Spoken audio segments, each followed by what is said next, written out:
estate. So we've popped on down here, bought some goodies, spent far too much money, as is the case, but we stood here by, I believe this is the replica. I could be proven right, it'd be the original, but I have a feeling this is the replica that was built for, it was an anniversary of the Stockton and Darlington Railway, something like that, in the 1970s. So up close and personal here now.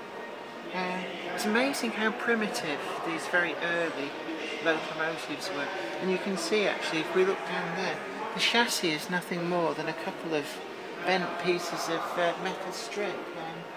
Seems a very fragile thing, but you know, it did its job. And can you imagine being pulled along behind this at the breakneck speed of 30 miles an hour back in the day? It must have seemed like something out of this world, because you think, I mean, was this or a horse-drawn carriage? So it is amazing. But there we go. And we've got a little coach behind it as well. Here we are in the cab of a North Eastern Railway built locomotive. It's 440. It's number 1621, and this is one of the locomotives that participated in what became known as the Race to the North, where quite literally competing railway companies would race each other on their parallel main lines between London and Edinburgh. This locomotive dates from the 19th century, end of the 19th century,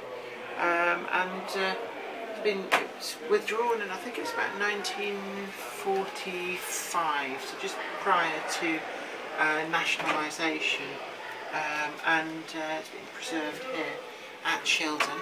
But if you look around, I mean, this is amazing, but the woodwork and the varnish quality on the woodwork is just unbelievable for a locomotive. It's just a workaday locomotive, and it's actually quite a nice airy sort of a cab. I mean, you've got these, no seats, you've just got wooden benches that you sit on, no seat belts or anything, and what we're standing on here is, this is the fall plate between the locomotive and the tender, and you can imagine you're going along at 60, 70 miles an hour.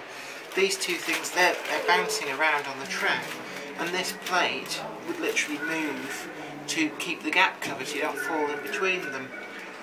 There's no real protection from the elements up here. We can see we're just out into the open air here, so you know, when you're bombing it along at full speed, there'd be quite a draft, and it's probably not be the most pleasant of places to be when it's chucking it down with rain. Although I dare say in winter it's not as cold as you might think, because you've got a blooming great fire in there keeping you warm, giving you a British rail suntan.